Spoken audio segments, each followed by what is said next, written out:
अरुणाचल के प्राचीन पवित्र मंदिर में पहली बार कदम रखा, उसके 50 वर्ष पूरे होने के उपलक्ष्य में 1 सितंबर 1946 के दिन श्री रमणाश्रम की ओर भक्तों के समूह खींचे चले आ रहे थे। दूर से और निकट से भक्त इस पवित्र संत के दर्शन के लिए उमड़ रहे थे, जिसने स्थिर आत्मनिष्ठा से अनुपम आध्यात्मिक ज्ञान एवं शांति प्राप्त किए थे। महर्षि उपदेष्टा या दोषदर्शी नहीं थे। उनकी उपस्थिति में आने वाले हजारों लोगों को वे अपने चहुओं ओर फैलने वाले सहज सात्विकता के प्रभाव से परम शांति देते थे। त्रस्त जगत में वे एक सात्विक शांत महापुरुष थे।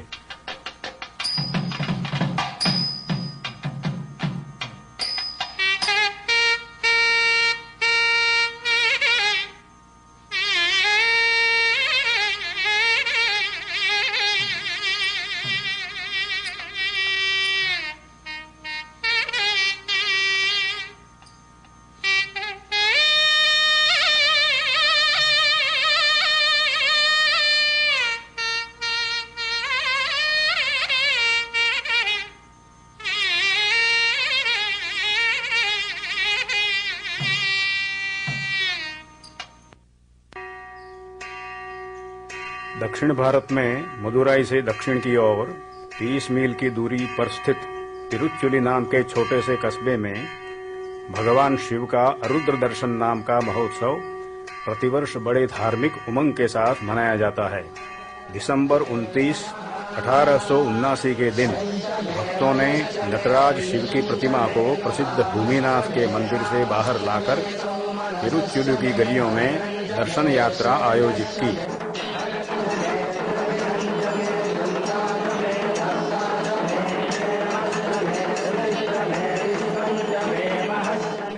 रात्रि के 1 बजे जब महोत्सव समाप्त होने जा रहा था एवं देव प्रतिमा मंदिर में वापस ले जाई जा रही थी, तब मंदिर के समीप एक नवजात शिशु के रोने की स्पष्ट आवाज सुनाई पड़ी। वेंकटरामन नामक एक बालक का जन्म हुआ, जो बाद में भगवान श्री रमण महर्षि के नाम से विश्व में प्रसिद्ध हुए।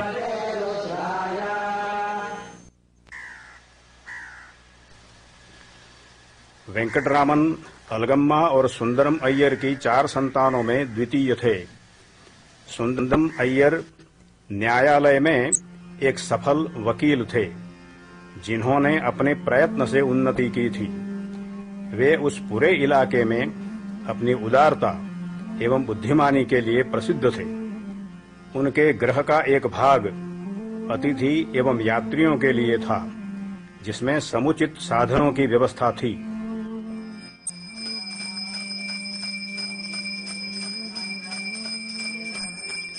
आज इस मकान को एक मंदिर की तरह निभाया जाता है। उसमें प्रतिदिन पूजा की जाती है और यात्री अक्सर उसकी मुलाकात लेते हैं।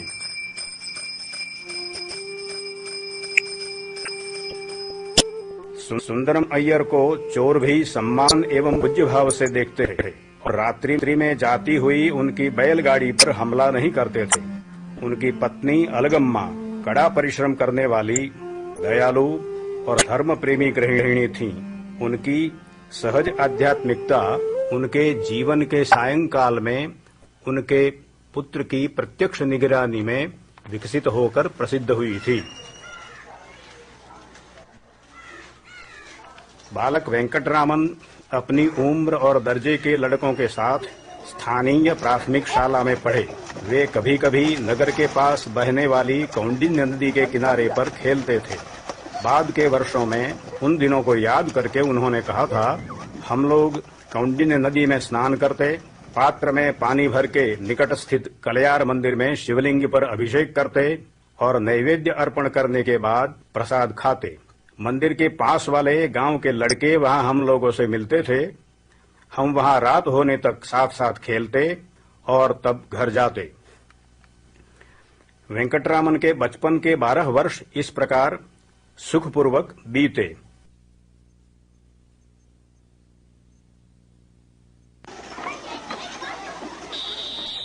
(1891) में डिंडीगुल में रहने वाले संबंधियों के पास उन्हें आगे के शिक्षण के लिए भेजा गया, जहां उन्हें डिंडीगुल म्युनिसिपल हाई स्कूल में दाखिल किया गया। यह नगर तिरुचुली से 70 मील उत्तर की ओर स्थित है और उससे कुछ बड़ा है। 1 साल से थोड़े कम समय तक यहाँ रहने के बाद उनके पिताजी की गंभीर बीमारी का समाचार उन्हें मिला। तुरंत वे घर वापस आए और कुछ ही दिनों के पश्चात फरवरी 1892 के दिन उनके पिता का देहांत हो गया। गृहस्थी चलाने वाला कोई न रहा और परिवार के निभाव के लिए आय भी पर्याप्त नहीं थी। इसलिए वेंकटरामन का परिवार संबंधियों में बंट गया। वे और उनके बड़े भाई अपने चाचा सुब्बा अय्यर के पास रहने के लिए मदुराई चले गए। अलगम्मा अपनी पुत्री और सबसे छोटे पुत्र के साथ पास के नगर में दूसरे संबंधी के पास रहने के लिए चली गईं। मदुराई, जो कि प्रसिद्ध मीनाक्षी मंदिर के कारण सर्वत्र जाना जाता है, एक बड़ा प्रवृत्तिशील नगर है।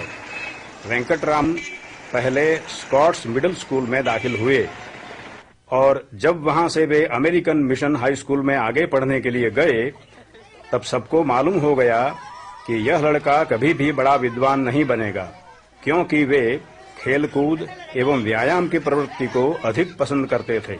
यदि उनकी स्मरण शक्ति इतनी तेज न होती तो पढ़ाई के प्रति उनके निरुत्साह को देखकर उनके गुरुजन अवश्य चौंक जाते। वस्तुतः उनके जीवन के इस बिंदु तक जीवन का कोई विशेष हेतु अथवा अर्थ उनके मन में प्रकट नहीं हुआ था। नदी में तैरना और स्पर्धात्मक खेलों में भाग लेना उनकी पसंद का मनोरंजन था, क्योंकि वे अच्छे स्वास्थ्य, शक्ति एवं समन्वय के सामर्थ्य के कारण हमेशा दूसरे सब लड़कों से श्रेष्ठ साबित होते थे। नवंबर 1895 में उनके 16वें जन्मदिन के ठीक पहले उनकी असाधारण नियति का प्रथम संकेत दिखाई पड़ा। एक दिन उम्र में बड़े एक संबंधी से मिलने पर तथा ऐसा पूछने पर कि वे कहां से आ रहे थे, वेंकटरामन उनके अरुणाचल से उत्तर को सुनकर आश्चर्य में पड़ गए। वे जानते थे कि अरुणाचल एक अत्यंत पवित्र स्थान है, लेकिन उन्होंने ऐसा कभी भी नहीं सोचा था कि कोई मनुष्य वहां जा भी सकता है। उनके भावी का दूसरा संकेत जल्दी ही प्रकट हुआ। उनके चाचा अपने मित्र के पास से 63 तमिल संतों का पेरिय पुराणम शीर्षक ग्रंथ लाए थे। वेंकटरामन ने उसे उठाया और जैसे जैसे वे उसे पढ़ते गए, वे आनंदाश्चर्य से भर गए कि ऐसी श्रद्धा, ऐसा प्रेम, ऐसा दिव्य भाव प्राप्त करना संभव है। जीवन में इतना सौंदर्य है। त्याग द्वारा दिव्य परमात्मा से ऐक्य की कथाओं ने उनके हृदय में आदर एवं अनुकरण की भावना भर दी। कुछ महीने बाद पराकाष्ठा आई। अपने चाचा के मकान के पहले मंजिले पर वेंकटरामन बैठे थे। तब उनके जीवन में वह महान रूपांतर संपन्न हुआ। वस्तुतः वह बिल्कुल आकस्मिक था। उन्हें मृत्यु का तीव्र भय हुआ। यद्यपि उनका स्वास्थ्य अच्छा था, सहायता मांगे बिना उन्होंने सिर्फ महसूस किया, मैं मर जाऊंगा। इस आघात ने उन्हें अंतर्मुख बना दिया और वे मृत्यु का अर्थ क्या है, कौन मरता है, यह तो शरीर है जो मरता है, इत्यादि समाधान की अपेक्षा रखने वाले मूलभूत प्रश्नों के विचार में पूर्ण रूप से खो गए। उन्होंने मरे हुए मनुष्य की तरह सोकर, वाणी एवं प्राण को रोककर और शरीर को शव जैसा अकड़ बनाकर मृत्यु की घटना का अनुकरण करते हुए अभिनय किया। अब उनके शरीर को श्मशान में ले जाकर भस्म कर दिया जाएगा।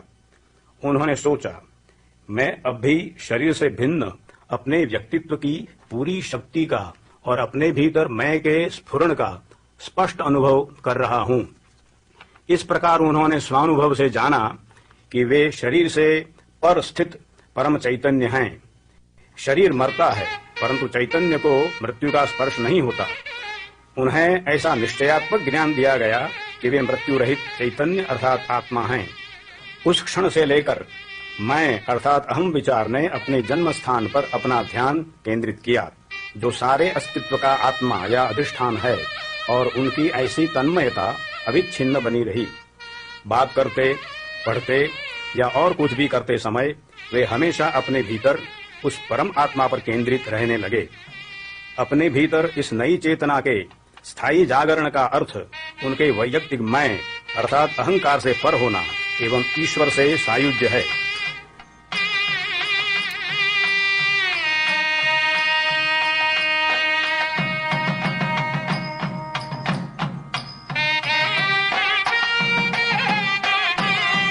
इस नए अनुभव के साथ उनके जीवन में और अभिरुचि में स्पष्ट परिवर्तन आया। उन्हें अब मित्रों के साथ खेलने में आनंद नहीं आता था। वे खाए जाने वाले अन्न के प्रति बेपरवाह हो गए और पहले ही दुर्लक्ष्य का शिकार बनी हुई पढ़ाई में उनकी रुचि पूरी तरह खत्म हो गई। उनके भीतर सोते समय पूर्व जागृत हुई दिव्य चेतना की बाढ़ ने उन पर निर्बाध रूप से पूरा अधिकार स्थापित कर दिया था। यदि किसी चीज के प्रति उनका आकर्षण बचा था तो वह नजदीक रहा हुआ मीनाक्षी मंदिर था। अब वे प्रतिदिन सायंकाल वहां जाते और शिव, मीनाक्षी, नटराज और 63 संतों की प्रतिमाओं के समक्ष अकेले स्थिरतापूर्वक लंबे अरसे तक खड़े रहते। जब वे वहां खड़े रहते तब विभिन्न भाव तरंगें उन्हें आप्लावित कर देती। इस जागरण के करीब 2 महीने के बाद अगस्त 29, 1896 के दिन परिवर्तन की निर्णायक घड़ी आ पहुंची। वेंकटरामन अंग्रेजी व्याकरण के गृह कार्य को लिखने का प्रयत्न कर रहे थे। तब उस कार्य की निरर्थकता के भाव ने उन पर इतना भारी असर किया कि उन्होंने कागज एक और धकेल दिए और स्वयं पालथी मारकर बैठ गए और ध्यान में निमग्न हो गए। उनके बड़े भाई ने, जो नजदीक बैठे हुए यह सब देख रहे थे, यह कहकर उन्हें उलाहना दिया, ऐसे आदमी के लिए इन सब वस्तुओं का क्या तात्पर्य है। कुछ समय से वे उन्हें अपनी जिम्मेवारियों के प्रति बेपरवाही के लिए कड़े शब्दों में उलाहना देते रहते थे और यह स्पष्ट करते थे कि यदि वह त्यागी साधु जैसा व्यवहार करने का आग्रह रखता है तो उसके यहाँ रहने का और विद्याभ्यास का नाटक करने का क्या प्रयोजन है। इस समय वेंकटरामन ने उनके शब्दों का सत्य ताड़ लिया और जैसे ही कहाँ जाना चाहिए ऐसा विचार आया, तब तुरंत उनकी चेतना में अरुणाचल बिजली की तरह कौंध गए।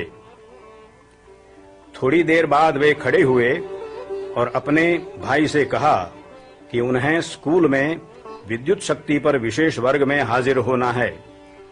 अनजाने में ही यात्रा के लिए पैसे देते हुए भाई ने कहा, तो नीचे रखे डिब्बे में से 5 रुपये लेते जाना और जाते हुए रास्ते में मेरी कॉलेज की फीस भर देना। नीचे जाने पर उनकी चाची ने उन्हें भोजन दिया, जिसे उन्होंने जल्दी जल्दी खा लिया। उन्हें 5 रुपये दिए गए। तब उन्होंने एक पुराने नक्शे पर तिरुवन्नामलाई के सबसे पास वाले रेलवे स्टेशन को जानने के लिए दृष्टिपात किया। उन्हें मालूम हुआ कि वह तिंडीवनम था। यद्यपि जहां अरुणाचल पर्वत स्थित है, उस तिरुवन्नामलाई के लिए भी रेल मार्ग बनाया गया था। निम्नलिखित चिट्ठी कबाट में रखते हुए उन्होंने स्कूल जाने के लिए नहीं या कॉलेज की फीस भरने के लिए नहीं, किंतु अपनी खोज के लिए घर छोड़ा। मैं अपने पिता की आज्ञा के अनुसार उनको खोजने के लिए जा रहा हूं। यह एक अच्छे साहस के लिए जा रहा है, इसलिए किसी को भी इस कार्य के लिए शोक नहीं करना चाहिए और इसकी तलाश में पैसे खर्च नहीं करने चाहिए। आपकी कॉलेज की फीस नहीं भरी गई है, 2 रुपये इसके साथ रखे हैं। इस पत्र पर उन्होंने हस्ताक्षर नहीं किए थे।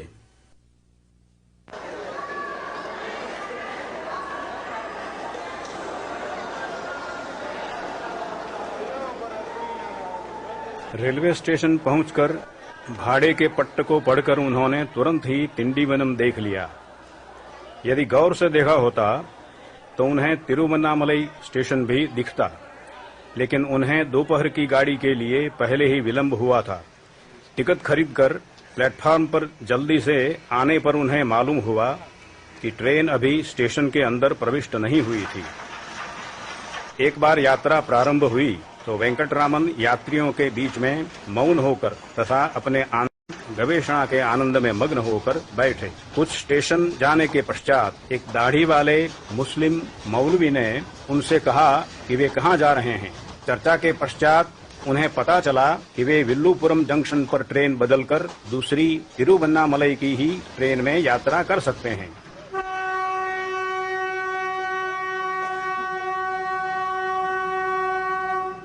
दूसरे दिन उषा काल के पूर्व वे विल्लुपुरम जंक्शन पहुंचे। सुबह होते ही वे नगर में गए और तिरुवन्नामलई जाने वाले मार्ग को बताने वाले संकेतों को खोजने लगे, क्योंकि अब शेष दूरी चलकर ही तय करने का निर्णय उन्होंने कर लिया था। लेकिन मार्ग न मिलने के कारण तथा थके और भूखे होने के कारण एक रेस्टोरेंट के पास बैठकर वे उसके खुलने की राह देखने लगे। वहां थोड़ा नाश्ता करके वे रेलवे स्टेशन वापस आए और मंबलपट्टू का टिकट खरीदा, क्योंकि शेष पैसों से वे वहीं तक रेल यात्रा कर सकते थे।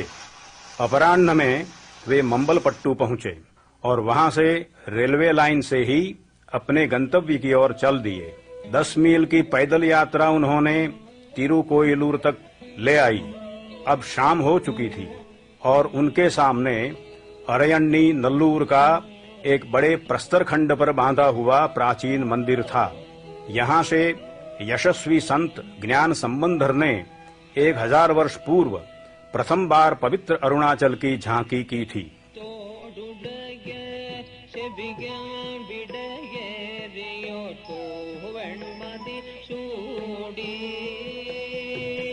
वेंकटरामन के वहां पहुंचने पर मंदिर के पुजारी ने सायंकालीन पूजन के लिए उसके द्वार खोल दिए। वेंकटरामन ने उसमें प्रवेश किया और खंभों वाले खंड में बैठे।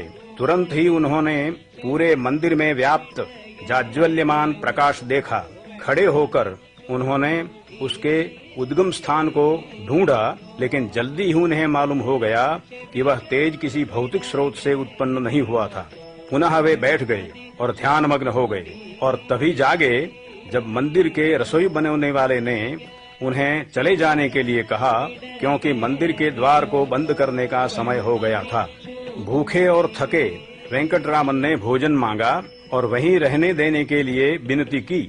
उनकी दोनों बातों का अस्वीकार किया गया और उन्हें उनके पीछे नदी के उस पार स्थित किल्लूर मंदिर तक आने को कहा गया, जहां पूजा समाप्त होने पर उन्हें खाने के लिए कुछ दिया जाएगा। मंदिर पहुंचने पर वे फिर से बैठ गए और गहरे ध्यान में निमग्न हो गए।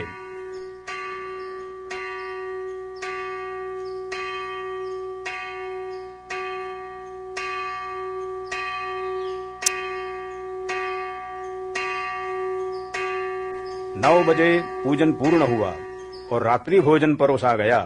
फिर से उन्होंने कुछ खाने के लिए देने की प्रार्थना की। इस बार उनके स्वरूप और भक्तिपूर्ण आचरण को देखकर मंदिर के ढोल बजाने वाले ने अपना भाग उन्हें दे दिया। अब वे थक चुके थे। जब उन्होंने अपने भोजन का पत्र हाथ में लिया, तब उन्हें निकट स्थित घर तक पानी के लिए ले जाया गया। पानी के राह देखते देखते वे नींद से या मूर्छा से गिर गए। थोड़े समय के बाद जब वे होश में आए, तब उन्होंने थोड़ा पानी पिया, थोड़ा खाना खाया और सोने के लिए घास पर लेट गए। दूसरे दिन अगस्त 31 दिनांक था और कृष्ण जन्माष्टमी का दिवस था। जब वेंकटरामन जागे और मार्ग ढूंढने के लिए घूमने लगे, तब उन्हें फिर से भूख और श्रम का अनुभव होने लगा और अब भी तिरुवन्नामलई 20 मील दूर था। अतः वे किल्लूर मंदिर के पास एक घर के सामने अन्न की भिक्षा के लिए रुके। उस घर की माता ने कृष्ण जन्म के पावन दिवस पर तेजस्वी बालक को देखकर उष्मा से उनका स्वागत किया। वेंकटरामन ने परंपरा के अनुसार ब्राह्मण बालकों द्वारा धारण किए जाने वाले सोने के माणिक्य जटिक कर्णाभरण कान में पहन रखे थे, जो करीब 20 रुपये के मूल्य के थे। इसका स्मरण होने पर उन्होंने 4 रुपयों का ऋण लेने के लिए उनको उस गृहस्थी के मुख्य व्यक्ति को देने का प्रस्ताव रखा, जिससे उनकी शेष यात्रा रेल मार्ग से संपन्न हो सके। यह व्यवहार पूरा होने पर तथा परस्पर पते के विनिमय किए जाने पर, जिससे कि वे अपने आभूषण वापस ले सकें, यात्री रेलवे स्टेशन के लिए रवाना हुआ। उस रात उन्हें स्टेशन पर ही सोना पड़ा, क्योंकि तिरुवन्नामलई की ट्रेन सुबह चलने वाली थी।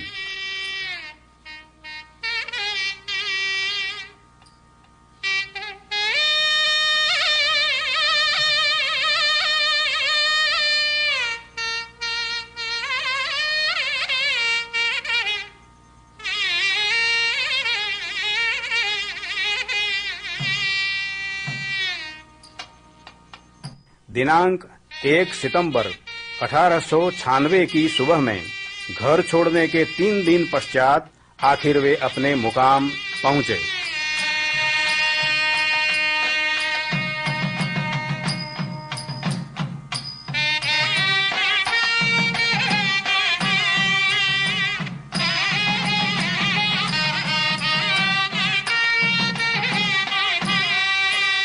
सत्वर कदमों से, हर्ष से धड़कते हृदय से वे जल्द जल्द सीधे अरुणाचल के महान मंदिर में पहुंचे।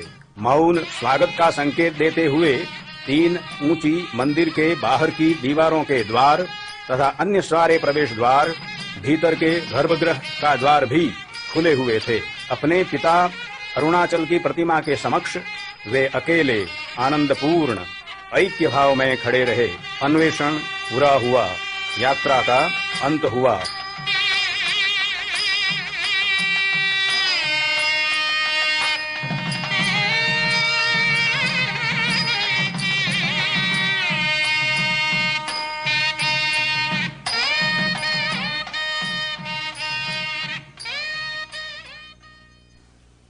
मंदिर से निकलकर वेंकटरामन नगर में चलते हुए अय्यनकुलम तालाब पहुंचे, जिसमें उन्होंने अपने पास की सब चीजें 3.5 रुपयों के फुटकर के साथ फेंक दी।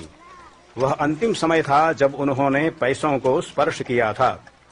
नीचे के वस्त्र को निकालकर उसमें से अपने उपयोग के लिए कौपीन जितनी एक पट्टी निकाल ली और शेष भाग जलाशय में डाल दिया। एक आदमी इस बालक की त्याग भावना देख रहा था। उसने मजाक में उनसे कहा कि नाई के पास जाकर उन्हें मुंडन भी करवा लेना चाहिए। उन्होंने इसका स्वीकार किया। मंदिर वापस आते समय और मुख्य द्वार में प्रवेश करने के ठीक पूर्व छोटी तीव्र वर्षा के बौछार ने उन्हें नहला दिया। उन्होंने माना कि भिक्षु जीवन स्वीकार करने के पूर्व स्नान करने की शास्त्र की आज्ञा इससे पूर्ण हो गई। सब नियमों की पूर्ति के पश्चात वेंकटरामन मंदिर में प्रविष्ट हुए और 1000 खंभों वाले मंडप को अपना निवास स्थान बनाया।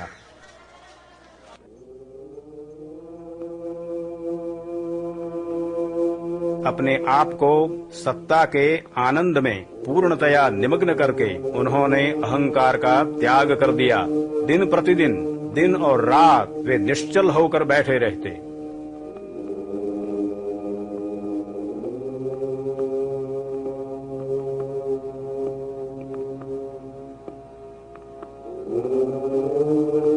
कुछ सप्ताहों तक आनंद मग्न और मौन रहकर इसी स्थिति में वे रहे।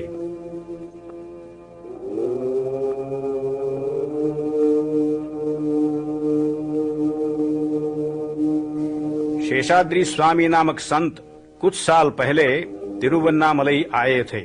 उन्होंने ब्राह्मण स्वामी नाम से अब जाने जाते वेंकटरामन की देखभाल रखनी शुरू की। स्कूल के लड़कों ने अपनी उम्र के दूसरे लड़के को मौन बैठा देखकर उसकी ओर पत्थर फेंकने जैसे उपद्रव शुरू किए। उनको दूर रखने के शेषाद्री स्वामी के प्रयत्न विशेष सफल नहीं रहे। इसलिए ब्राह्मण स्वामी ने 1000 खंभों वाले उस खंड में स्थित भूगर्भ में आए पाताल लिंग के छोटे मंदिर में आश्रय लिया।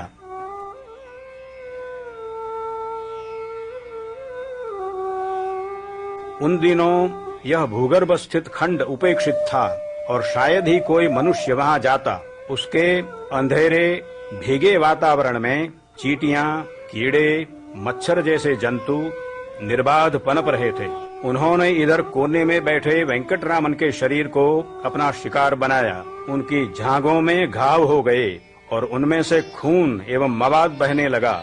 इनके चिन्ह उनके जीवन के अंत तक बने रहे। कुछ सप्ताह जो उन्होंने वहां बिताए वे नरक में उतरने के समान थे, लेकिन फिर भी अपनी सत्ता के आनंद में तल्लीन वे इस पीड़ा में भी निश्चल रहे। वह उनके लिए मिथ्या थी। एक दिन एक पवित्र आदमी लड़कों को भूगर्भ स्थित मंदिर में पत्थर फेंकते देख क्रुद्ध हो गया और उसने उनको भगा दिया।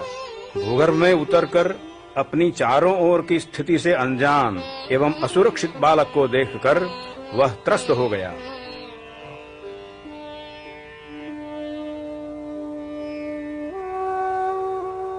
तब ब्राह्मण स्वामी के शरीर को उठाकर बाहर निकाल के निकटवर्ती सुब्रह्मण्यम के मंदिर में ले जाया गया।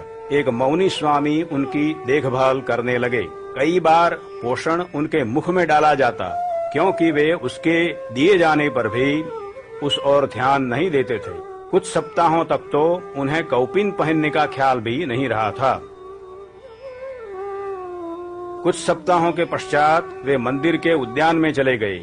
तब मंदिर के यानों को रखने के खंड में गए और उसके बाद मंदिर की दीवार के पास वाले एक वृक्ष की छाया में जा बैठे। इस प्रकार करीब 6 महीनों तक वे उस बड़े मंदिर में रहे। वे प्रायः हमेशा आनंदमय समाधि में ही पूरी तरह मग्न रहते। कभी कभी ध्यानावस्था में ही घूमते भी थे, क्योंकि बाह्य जगत के प्रति होश में आने पर वे अपने आप को किसी दूसरे ही पेड़ की छाया में पाते, लेकिन वहां कैसे आए उसकी स्मृति उन्हें नहीं होती थी।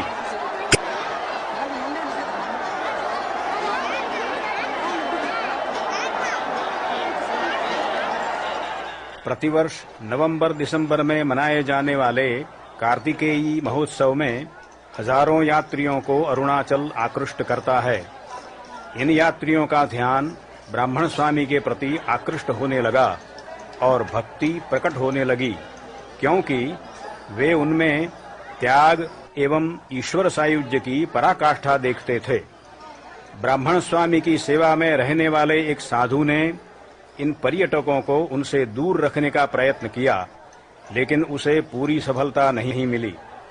पर्यटकों के उपद्रव से कुछ समय तक कोई राहत न मिलती देखकर दूसरे किसी आदमी ने सूचित किया कि यदि स्वामी को मंदिर से हटाकर नगर के समीप स्थित गुरुमूर्तम मंदिर में ले जाया जाए तो उपद्रव कम होगा।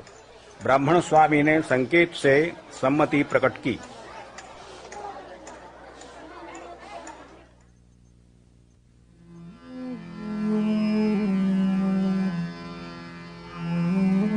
फरवरी 1897 में तिरुवन्नामलई आने के लगभग 6 महीने पश्चात उन्होंने अरुणाचल मंदिर छोड़ा और गुरुमूर्तम में रहने लगे। उनके जीवन पद्धति में कोई परिवर्तन नहीं आया। अपनी इंद्रियां एवं मन को दिव्य आत्मा में विलीन करके वे इस मंदिर में भी बैठे रहते। वह हर रोज केवल थोड़ा सा अन्न खाते एवं कभी भी कुछ बोलते नहीं थे। सब लोग सोचते थे कि उन्होंने मौन व्रत ले रखा है, लेकिन यह सच नहीं था। सिर्फ उन्हें कुछ बोलने की अथवा शरीर की अन्य आवश्यकताओं को पूरा करने की इच्छा ही नहीं होती थी। उनके केश बढ़ गए थे और उलझे हुए थे। उनके शरीर पर मैल का स्तर जम गया था और पोषण की कमी के कारण जब भी वे बाहर जाना चाहते खड़े भी नहीं हो पाते थे।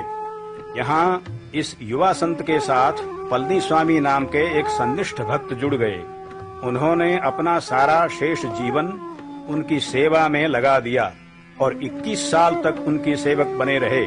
नजदीक की आम्रवाड़ी के मालिक ने देखा कि उपद्रव करने वाले यात्रियों की एवं आनंद पर्यटकों की संख्या बढ़ रही है, अतः उसने अपनी कांटे की बाढ़ से घिरी आम्रवाड़ी में वैकल्पिक निवास स्थान देने का प्रस्ताव किया। मई 1898 में गुरुमूर्तम आने के 1 साल बाद स्वामी और उनके सेवक दोनों आम्रवाड़ी में आ गए। बहुत समय पहले आम्र वृक्षों को काटकर उस भूमि का उपयोग अब चावल उगाने के लिए किया जा रहा है, लेकिन युवा संत के निवास से उत्पन्न हुई पवित्रता इस क्षेत्र को विस्मृति के अंधेरे में कभी भी लुप्त नहीं होने देगी। वेंकटरामन जिस समय आम्रवाड़ी में रहने गए तब मदुराई में उनके चाचा का निधन हो गया। उनकी अंत्येष्टि के प्रसंग में शोकग्रस्त परिवार को समाचार मिला कि उनका घर से भागा हुआ बालक तिरुवन्नामलई में पूजनीय स्वामी बन गया है। उत्सुकता से अलगम्मा ने अपने पुत्र को वापस ले आने के लिए अपने पति के दूसरे भाई नेल्लियप्पा अय्यर को भेजा। अपने एक मित्र के साथ नेल्लियप्पा अय्यर तिरुवन्नामलई आए। अपने भतीजे की ऊंची अवस्था देखकर उनका हृदय भावना से द्रवित हो गया, लेकिन उसकी शारीरिक स्थिति देखकर वे बड़े दुखी हुए। उन्होंने बालक को अपने परिवार में वापस आने का आग्रह किया, लेकिन स्वामी मौन एवं उदासीन रहे। अतः उनके चाचा निराश होकर घर वापस चले गए। 6 महीने आम्रवाड़ी में शांति से गुजर गए। तब स्वामी ने अकेले रहने का एवं नगर में अपनी भिक्षा स्वयं मांगने का निश्चय किया। वे अरुणगिरिनाथ के मंदिर में आए। उनके सेवक पलनी स्वामी ने उनका अनुसरण करने का आग्रह किया।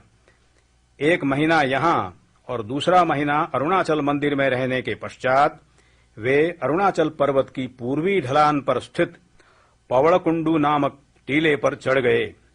यहाँ पर स्थित मंदिर में वे पहले की तरह ही अपनी निरवधि सत्ता के आनंद में डूबकर बैठे रहते। यहाँ 1898 के अंत भाग में अलगम्मा अपने पुत्र से मिली। माता अपने पुत्र के निवास स्थान पर ऊपर गई और कृश शरीर तथा उलझे केशों के बावजूद तुरंत उन्हें पहचान लिया। प्रतिदिन आकर वे उनसे विनती करती, भीख मांगती और घर वापस न आने के लिए उलाहना देती, लेकिन बालक निश्चल बैठा रहता। आखिर निराशा से वे अनियंत्रित रूप से आंसू बहाने लगीं। तब बालक उठकर वहां से चल दिया, जिससे कि उसकी करुणा माता के हृदय में झूठी आशा उत्पन्न न करे। आखिर उन्होंने कागज के एक टुकड़े पर लिखा, विधाता सब जीवों की नियति का नियंत्रण उनके प्रारब्ध कर्म के अनुसार करता है। नियति के अनुसार जो न होना निश्चित है वह नहीं होगा, आप लाख प्रयत्न करें। जो होना नियत है वह अवश्य होगा, उसे रोकने के लिए आप कुछ भी करें। यह बात निश्चित है, इसलिए मौन रहना श्रेष्ठ मार्ग है। माता ने उसके दृढ़ निश्चय का स्वीकार कर लिया और चली गईं। माता के चले जाने के पश्चात स्वामी मंदिर के ठीक ऊपर पर्वत पर चले गए। बदलती परिस्थिति के अनुसार 1922 तक वे इस ढलान के एक से दूसरी गुफा में निवास बदलते रहे। यद्यपि 1916 तक उनका मुख्य निवास स्थान विरूपाक्ष गुफा बना रहा।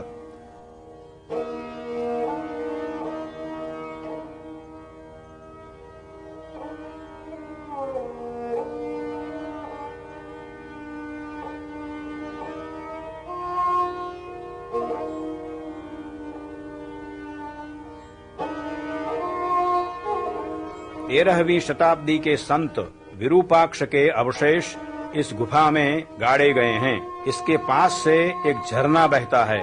दुर्भाग्य से ग्रीष्म ऋतु में यह गुफा असह्य रूप से गर्म हो जाती है और झरना सूख जाता है। अतः गर्मी के दौरान स्वामी और उनके अनुयायी नजदीक स्थित आम्र वृक्ष वाली गुफा में चले जाते, जो तुलनात्मक रूप से अधिक शीतल और उसके निकट एक जल का निरंतर उपलब्ध साधन था।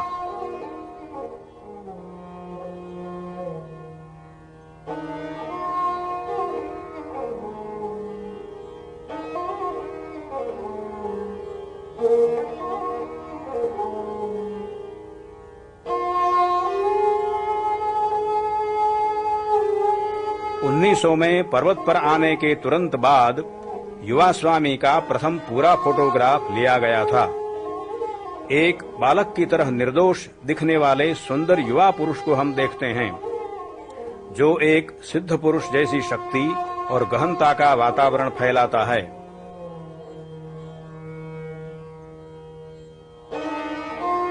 पर्वत पर निवास के प्रारंभिक वर्षों में स्वामी ने मौन जारी रखा था। उनकी आकर्षण शक्ति ने भक्तों का एक समूह उनके पास ला दिया था और इस प्रकार एक आश्रम अस्तित्व में आया था। वे प्रसंगवशात अपने शिष्यों के लिए कुछ स्पष्टीकरण तथा बोधवचन लिखते थे, लेकिन उनके न बोलने के कारण उनका उपदेश रुकता नहीं था, क्योंकि उनका शिक्षण कार्य मौन से अधिकतम प्रभावशाली रूप में चलता रहता था।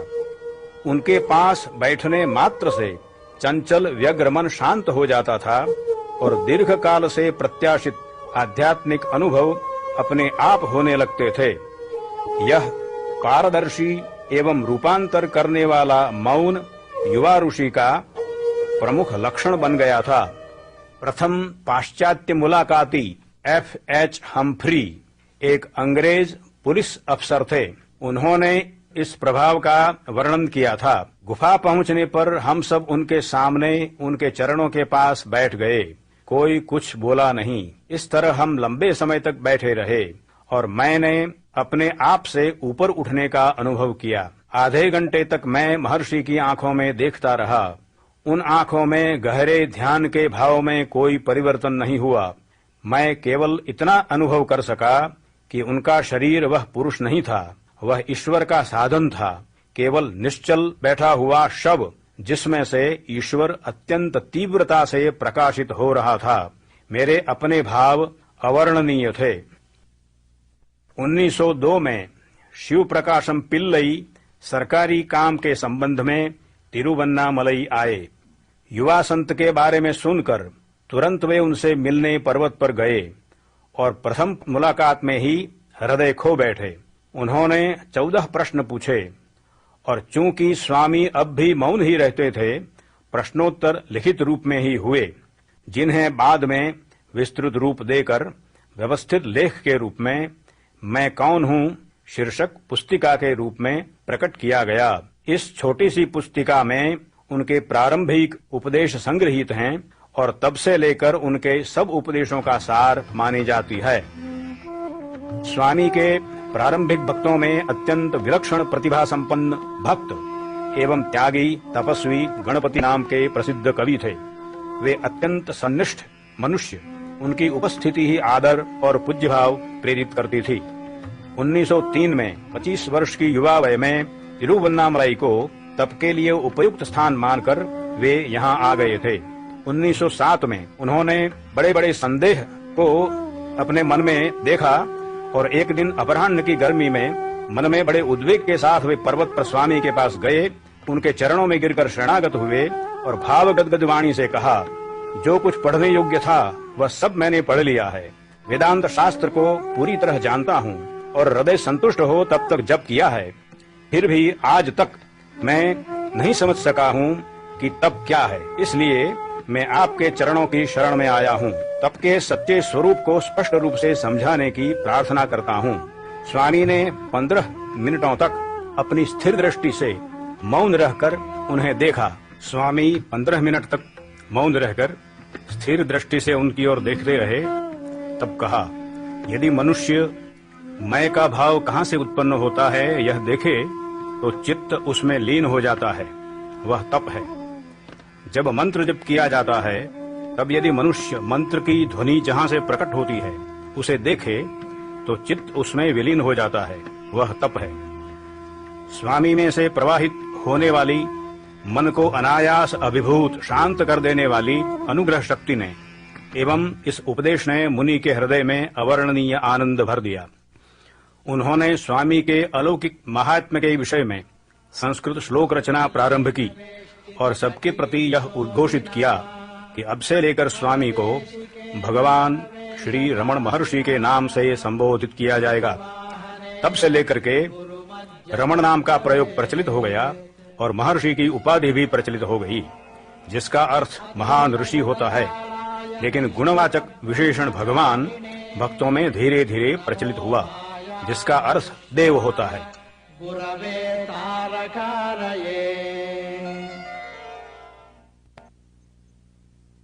1916 में माता अलगम्मा अपने ऋषितुल्य पुत्र के साथ शेष जीवन बिताने के लिए आ गई। उनका ज्येष्ठ पुत्र स्वर्गवासी हो गया था। सबसे छोटे पुत्र नागसुंदरम की पत्नी भी एक पुत्र संतान को छोड़कर दिवंगत हुई थी। नागसुंदरम अपने पुत्र को अपनी निस्संतान बहन अलमेलू को सौंपकर स्वयं अपनी माता तथा यति भ्राता से जा मिले और संन्यास लेकर गेरुए वस्त्र धारण कर लिए। माता के आगमन के पश्चात श्री रमण जल्द ही विरूपाक्ष गुफा से थोड़े ऊपर की ओर पर्वत पर स्थित स्कंदाश्रम चले गए। माता ने आश्रम की पाकशाला की जिम्मेवारी अपने सिर ले ली और अपने पुत्र से उत्तम आध्यात्मिक शिक्षा ग्रहण करने लगीं, जिसे अब वे दिव्य पुरुष मानने लगी थीं। स्कंदाश्रम में अपने जीवन के अंतिम वर्षों में उन्होंने अंतस्फूर्ति से जान लिया था कि उनकी मुक्ति का आधार उनके पुत्र पर था, जो अब उनका एकमात्र सहारा था।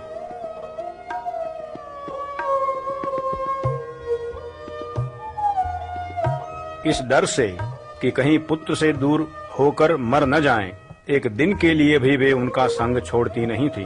उन्होंने श्री रमण से कहा था, मैं सिर्फ तुम्हारे हाथों में मरना चाहती हूँ, चाहे तुम मेरे मृत शरीर को कांटेदार झाड़ी में ही क्यों न फेंक दो। और मई 1922 के उस नियत दिन वे वस्तुतः उनके हाथों में थी, जब उनके दिव्य स्पर्श के कारण प्राण छोड़ने से पूर्व हृदय में विलीन हो जाने की आखिरी अवस्था मुक्ति को प्राप्त हो गई।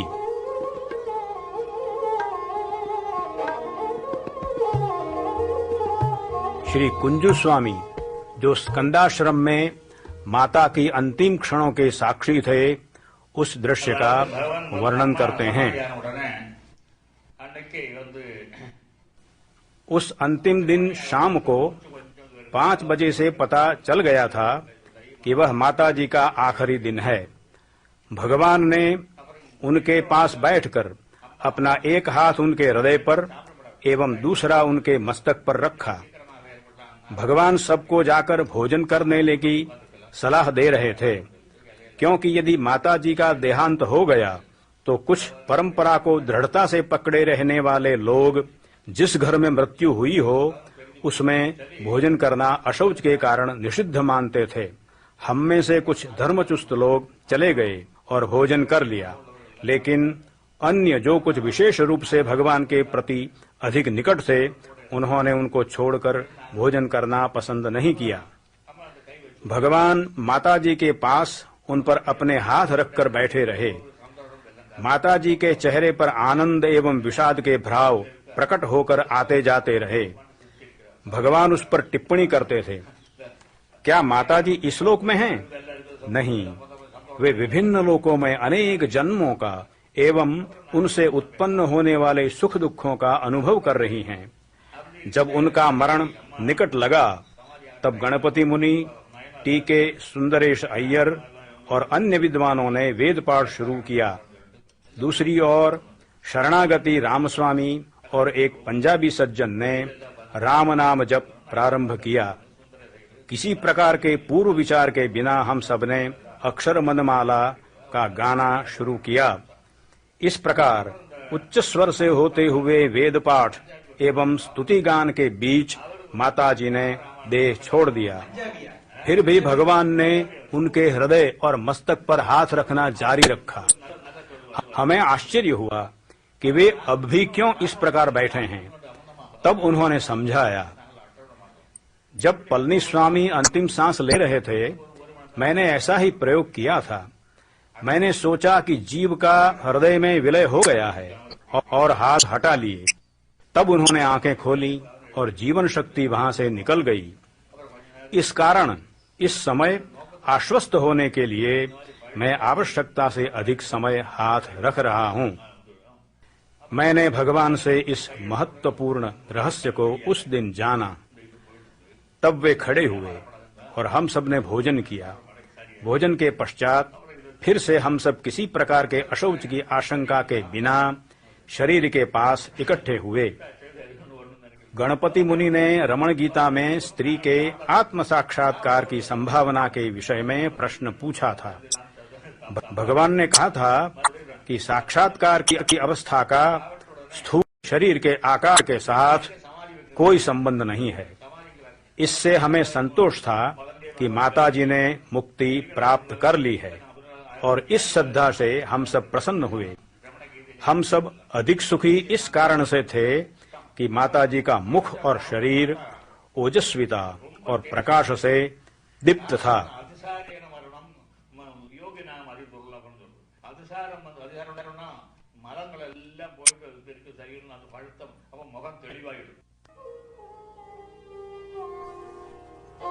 माता का शरीर नीचे दक्षिण की ढलान के पास समतल भूमि पर ले जाया गया और एक मुक्त ज्ञानी के योग्य सब धार्मिक संस्कार एवं विधियों के साथ वहां गाड़ा गया। समाधि पर छोटा मंदिर बनाया गया और श्री महर्षि प्रायः हर रोज वहां आकर बैठते। उनके भाई वहीं बस गए और कुछ महीनों के पश्चात श्री महर्षि भी नीचे आए और वहीं रहने लगे। स्कंदाश्रम के अन्य सब भक्तों ने भी महर्षि का अनुसरण किया और इस तरह श्री रमणाश्रम की स्थापना हुई।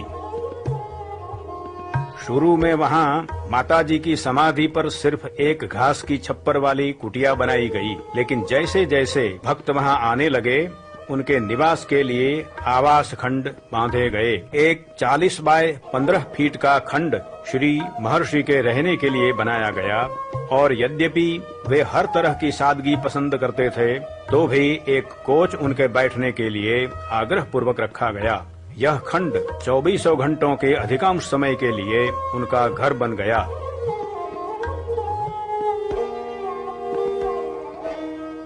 वे नियत दैनिक क्रम का दृढ़ता से पालन करते, जिसमें हर रोज 2 बार घूमना भी शामिल है। उन दिनों वे अपने प्रिय अरुणाचल पर्वत की विभिन्न ढलानों पर चढ़ना घूमना पसंद करते थे, क्योंकि यदि किसी चीज के प्रति उनकी आसक्ति शेष रही हो तो वह निश्चित रूप से यह पावन पर्वत था।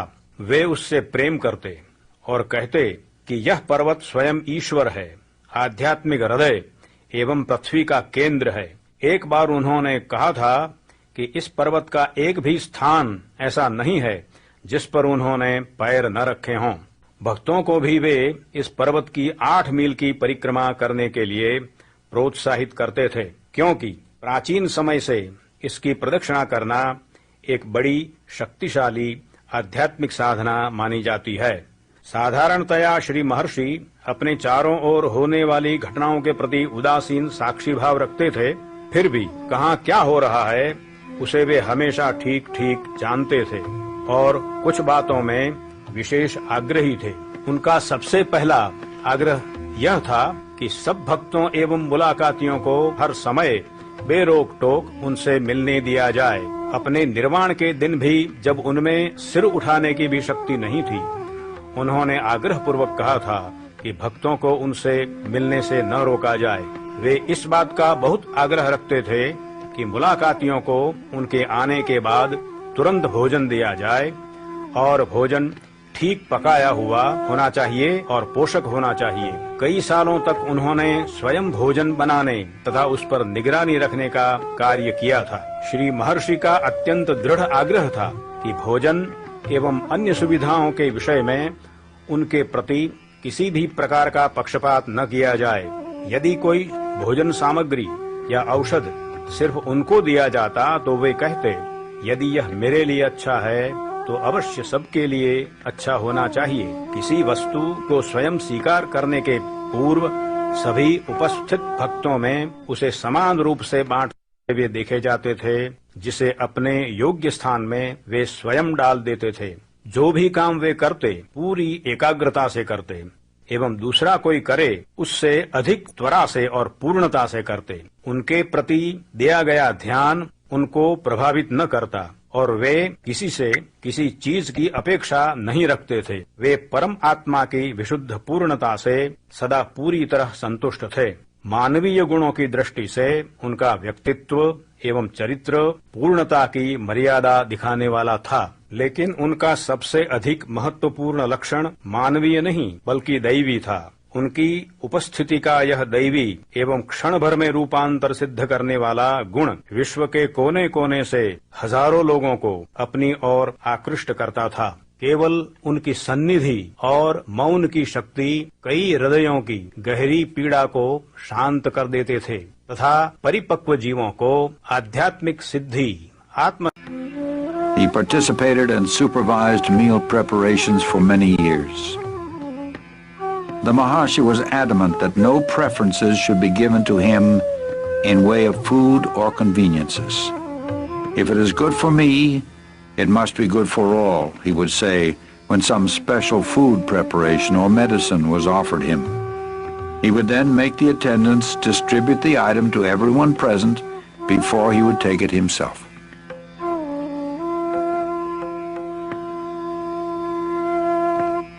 In his company, one would notice a total absence of distinction between men and women of different castes and creeds, of different races and religions, between a prince and a peasant, an ascetic and a householder. His equality extended far beyond human beings and embraced even plants and animals.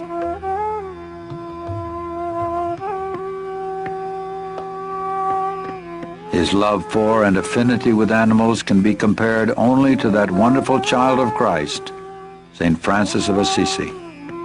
They all came to him, dogs, snakes, monkeys, crows, deer, peacocks, chipmunks, and cows, to name a few.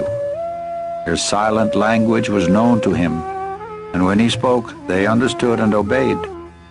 He arbitrated the monkeys' quarrels. He has been known to speak to the wild leopards and cobras, and the whole animal kingdom accepted him as their guardian and defender. All felt his grace and acted with intelligence in his presence.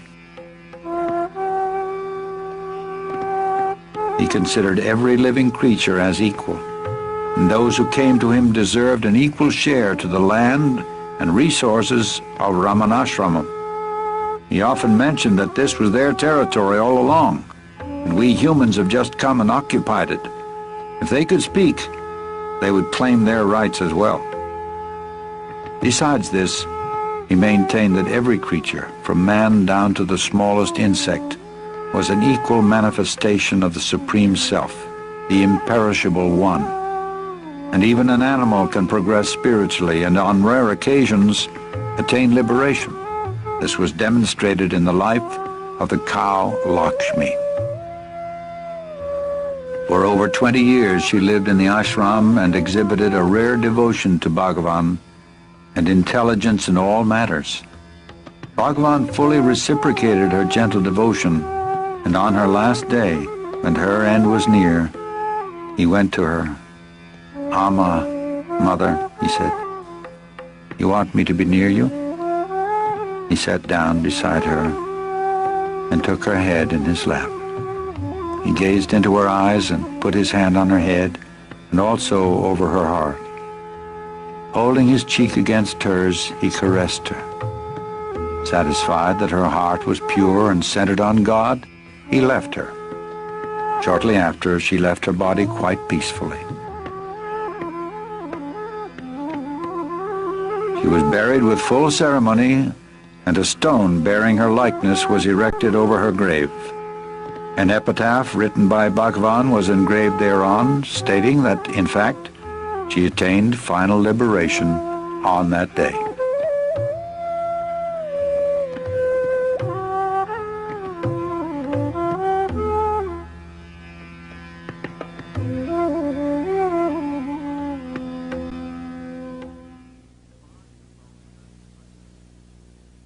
The Maharshi was always very tidy and clean. He was invariably punctual, and his frugality was flawless. Nothing ever went to waste. He was often seen bending over to retrieve a lone grain of rice and return it to its proper place. Whatever work he performed, he did with full concentration, with greater speed and perfection than anyone could match. And all the attention lavished on him didn't affect him. He never wanted anything from anyone. He was fully satisfied with the pristine fullness of the Supreme Self. As for human attributes, his personality and character bordered perfection. But his most outstanding feature was not human. It was divine. It was that divine transforming quality of his presence that attracted thousands to him from all corners of the world. His very presence, his silence, quelled the agony of many hearts and transported mature souls to the realm of spiritual fulfillment, self-realization.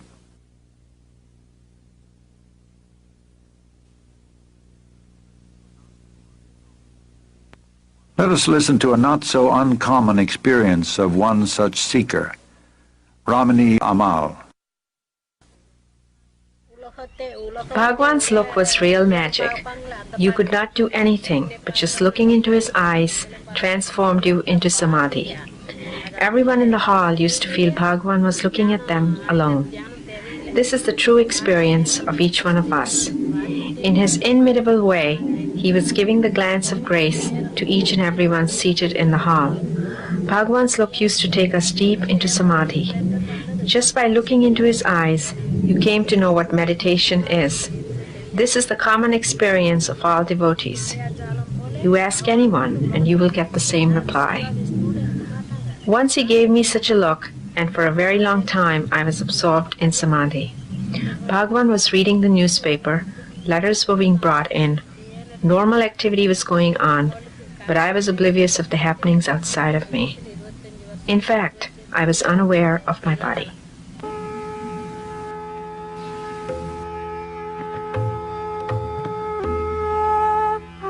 The sincere seekers flocked to him, and the intensity of their sincerity was reciprocated in full in an unseen manner, known only to the seeker. He explained to the devotees that although one may see varied visions, hear supernatural sounds, experience clairvoyance, even develop occult powers such as invisibility, the materialization of objects, and so forth, it is not until the mind is perfectly silenced and sunk into the heart, the seat of the Supreme Self, can the final truth be realized and perfection attained. With or without visions, his guidance would take them beyond the limitations of body and mind and awaken the pure awareness of the Self in the heart. Professor N.R. Krishnamurti Iyer, an ardent senior devotee of the Maharshi, recalls his experiences while sitting before the Master in 1934. Quite a long time, for a number of hours. Sometime about the midnight, I never moved about. I simply stayed where I was. I was unconscious of what things are happening around. The light, just you see light from a concave mirror being focused with a parallel beam. When you project on a concave mirror, it is focused on a focal point. That focal point was the heart. At that focal point, all that light was drained. The heart was open. The Kundalini Shakti was completely sucked into that heart. That was seat of Arunachala, Ramana. And there, when the open, usually heart is closed. The heart open, I never knew any of these things. I have never read any theory. These are all practical experiences. When throughout the night, immediately, there gushed forth a flood of nectar from the heart. It drenched every pore of my skin. It drenched my whole physical system. It poured out, went on coming out in great floods. The whole universe was filled. The fun of it was, my awareness was not in the body. My awareness was over the whole of the space, filled by that nectar. The whole universe was nectar. Nectar, I call it ether. You may give it a name, something very subtle, but alert with awareness at every point. And that all the bodies there, living and non-living, were simply like flakes, snowflakes, floating in that ocean of nectar. If you ask me what is my body was the whole universe of nectar.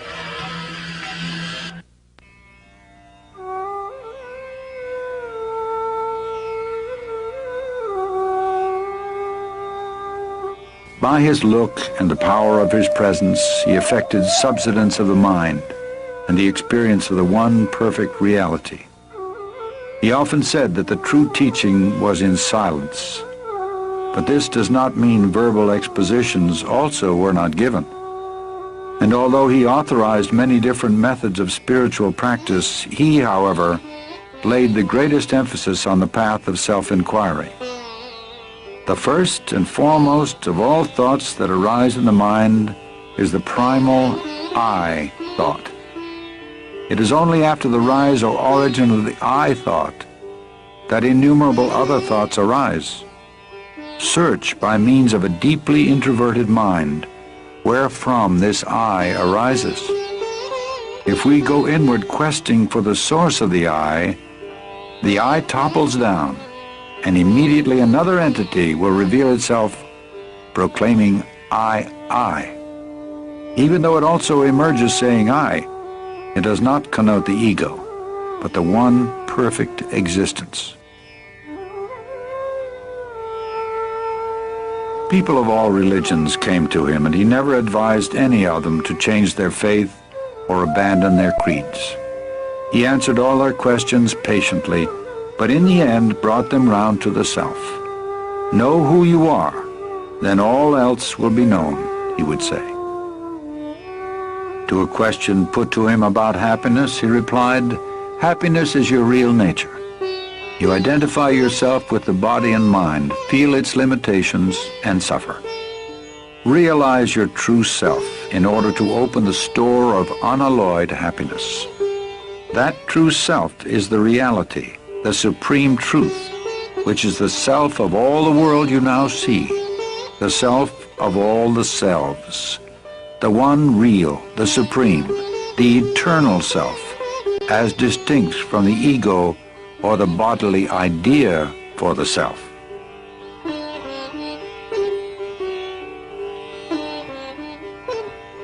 He never advised anyone to renounce their families or move to the forest. The obstacle is the mind, he would say. It must be got over whether at home or in the forest. And why should your occupation or duties in life interfere with your spiritual effort? By giving up activities is meant giving up attachment to activities or fruits thereof, giving up the notion, I am the doer. The practice of his teaching doesn't require outward rituals or ceremony. It takes one straight to the source of one's own being, which is the source from whence all religions spring and must ultimately resolve. It can be practiced by men and women of all walks of life, regardless of their environment.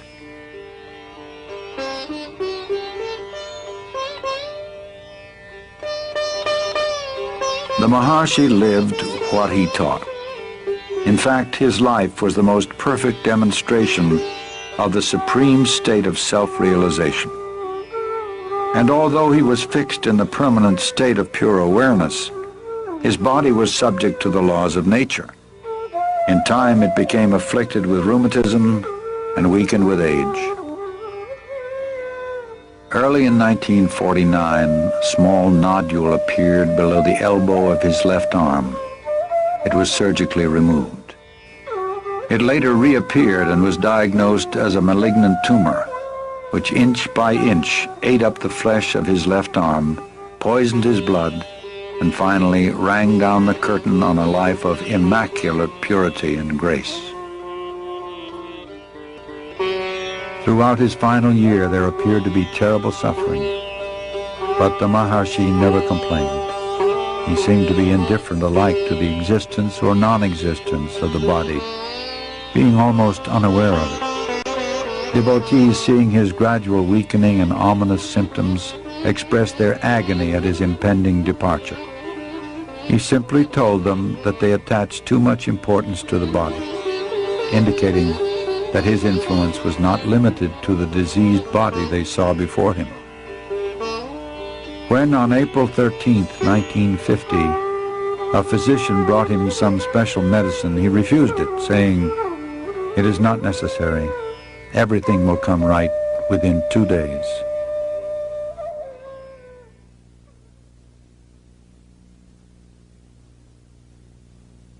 The next day, a long crowd filed past the open doorway.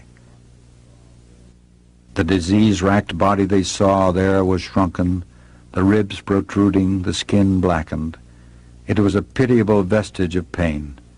And yet, at some time during these last days, each received a direct, luminous, penetrating look of recognition, which was felt as a parting infusion of grace. They say that I am dying, but I am not going away. Where could I go? I am here.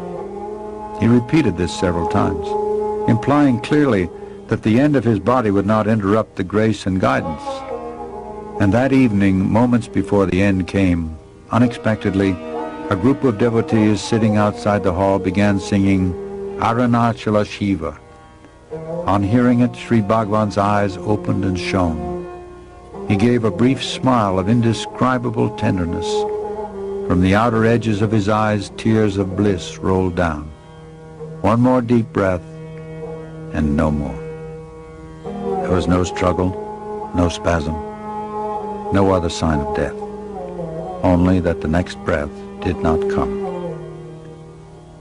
At that very moment, an enormous star trailed slowly across the sky and disappeared behind the holy Arunachala hill.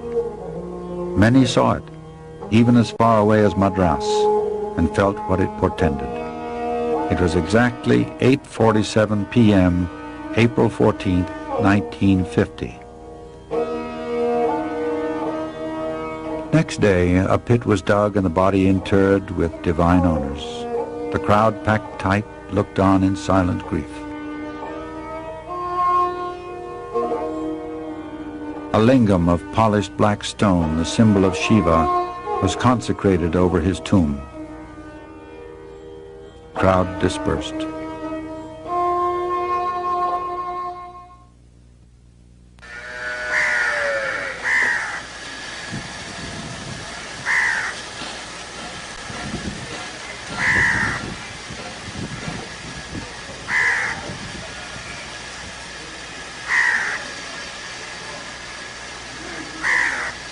After the first shock of bereavement, devotees slowly began to be drawn back to Tiruvannamalai.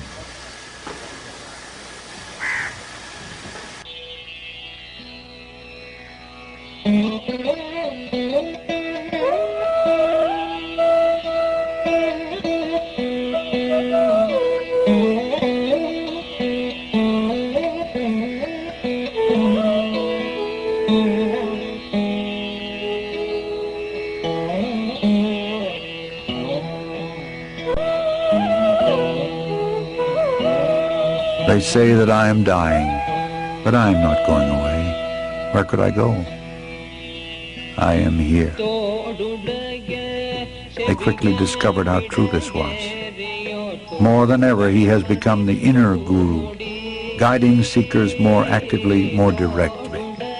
The devotees, wherever they may be, find his grace and support, his inner presence, not merely as potent, but even more potent than ever before.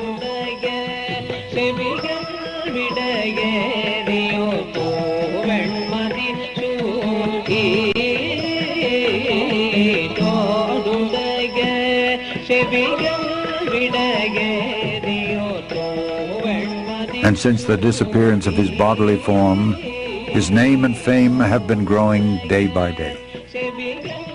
Now, in greater numbers, thousands flock to his tomb and feel the powerful influence of his presence. Houses and cottages have sprung up in and around his ashram.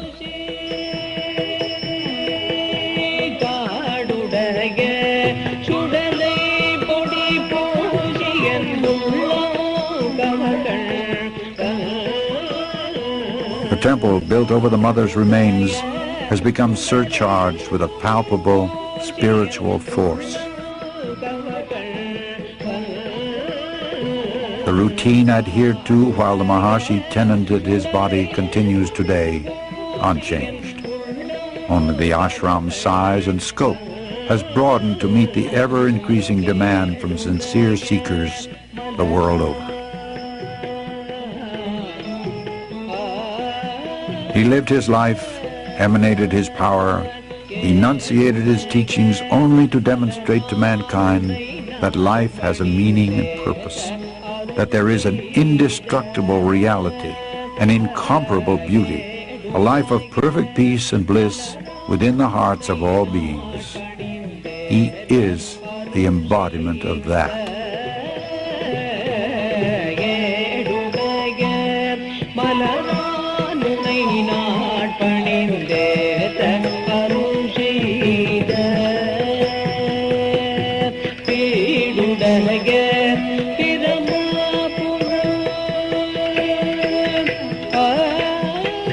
A visit to Sri Ramanashramam intimately binds one to the divine presence of Bhagavan Sri Ramana Maharshi.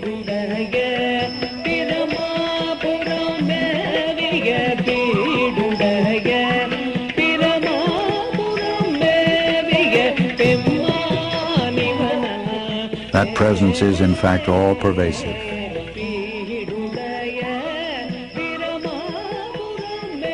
It is here and now. It is the self of all.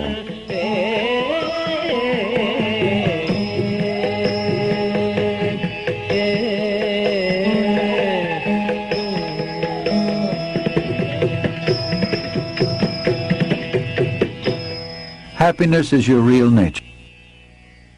Realize your true self in order to open the store of unalloyed happiness.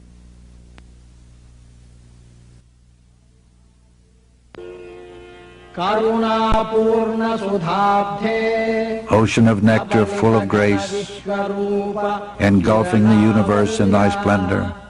O Arunachala, the Supreme itself, be thou the sun and open the lotus of my heart in bliss.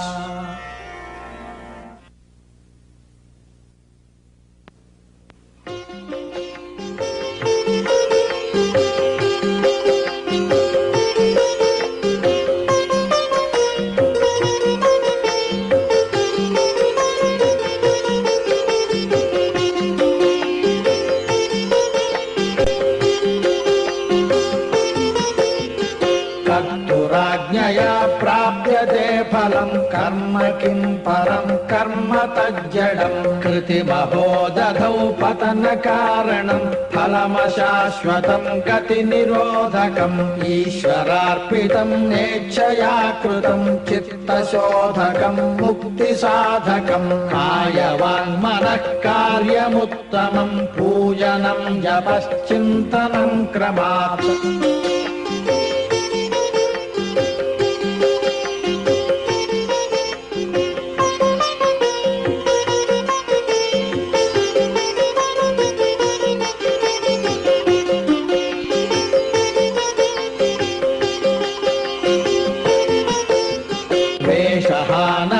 स्वात्मदर्शनम् ईशदर्शनम् स्वात्मरूपतः आत्मसंस्थितिः स्वात्मदर्शनम् आत्मनिर्भयादात्मनिष्ठता ज्ञानवर्जिता ज्ञानहीनचित् ज्ञानमस्ति किं ज्ञातुमन्तरम् किं स्वरूपमित्यात्मदर्शने अव्यया भवा पूर्णचित्सुखम्